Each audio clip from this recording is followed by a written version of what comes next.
उस्माननगर पोलिसांनी वाळू माफियांच्या मुसक्या आवळून थेट हर्सुल कारागृहात केली रवानगी। नांदेड जिल्ह्यात अवैध वाळू तस्करी करून पर्यावरणाचे नुकसान करणाऱ्या आणि सार्वजनिक शांतता धोक्यात आणणाऱ्या गुन्हेगाराविरुद्ध नांदेड पोलिसांनी मोक्का पाठोपाठ आता MPDA अंतर्गत कारवाईचा बडगा उगारला आहे।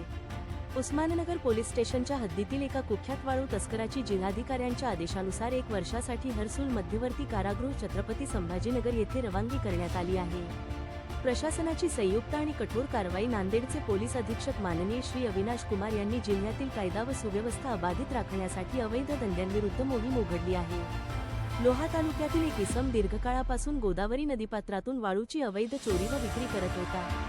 यावर वारंवार गुन्हे दाखल होऊनही त्याच्या वर्तनात सुधारणा होत नव्हती। पर्यावरणाचे नुकसान आणि सार्वजनिक सुव्यवस्थेवर होणारे गंभीर परिणाम लक्षात घेऊन उस्माननगर पोलीस स्टेशनचे पोलीस निरीक्षक श्री संजय निलपत्रेवार व सह पोलीस निरीक्षक यांनी तस्कराविरुद्ध स्थानबद्धतेचा प्रस्ताव तयार करून सादर केला होता आणि नांदेड जिल्ह्याचे पोलीस अधीक्षक माननीय श्री अविनाश कुमार यांच्या शिफारशीनुसार नांदेड जिल्ह्याचे जिल्हाधिकारी श्री राहुल करविले यांनी कायदेशीर सर्व बाबी तपासून प्रस्तावाची गंभीर दखल घेऊन दिनांक 31 डिसेंबर 2025 रोजी सदर गुन्हेगाराला 1 वर्षासाठी स्थानबद्ध करण्याचे आदेश निर्गमित केले।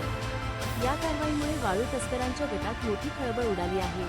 ही कारवाई यशस्वी करण्यासाठी नांदेड जिल्ह्याचे पोलीस अधीक्षक माननीय श्री अविनाश कुमार, स्थानिक गुन्हे शाखेचे पोलीस निरीक्षक श्री उदय खंडेराय व उस्माननगर पोलीस स्टेशनचे पोलीस निरीक्षक श्री संजय निलपत्रेवार यांनी विशेष परिश्रम घेतले। सामान्य नागरिकांना त्रास देणाऱ्या आणि निसर्गाची लूट करणाऱ्या गुन्हेगारांवर आमची करडी नजर आहे। आगामी काळातही अशा गुन्हेगारांवर MPDA अंतर्गत